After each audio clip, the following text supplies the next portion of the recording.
guys! Welcome back to my channel. Ngayon, tuturo ko naman sa inyo kung paano nyo ililink ang inyong PayPal account doon sa inyong GCash account. At ituturo ko din kung paano nyo ma-withdraw ang inyong balance sa inyong PayPal papunta sa inyong GCash account. Paalala ko lang, kailangan ng balance mo sa iyong PayPal account ay 500 pataas. Dahil kung hindi yan 500 pataas, ay hindi mo mawi-withdraw ang iyong PayPal na balance. Ang kailangan mo lang gawin ay mag-login ka sa iyong PayPal and then i-check mo kung magkano yung balance mo na pwede mong withdrawin. Kapag na-check mo na, pumunta ka ngayon sa iyong GCash account at mag-login. I-click mo yung profile mo at hanapin mo yung My Link account. Then, kapag nahanap mo na ang My Link account, i-type mo lang yung email mo na gamit mo sa PayPal and then i-link mo lang po siya.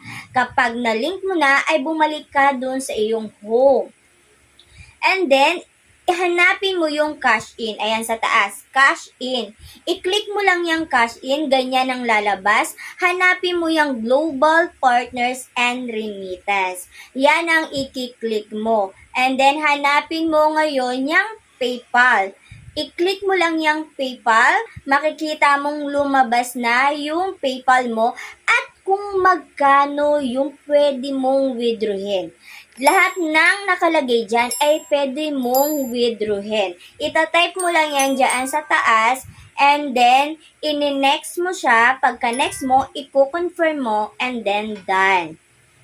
Kapag okay na, pwede mo muna siyang i-log out para ma-refresh ang GCash account mo and then saka ka bumalik, mag-login ka ulit. Ayan. Pagka-login mo, makikita mo na lumabas na yung amount na pera na winidraw mo kanina dyan sa iyong PayPal. And then, sana po ay may natutunan kayo sa aking video at please like and share na rin po and mag-subscribe na din po kayo para ma-notify po kayo sa aking mga bagong video. Thank you!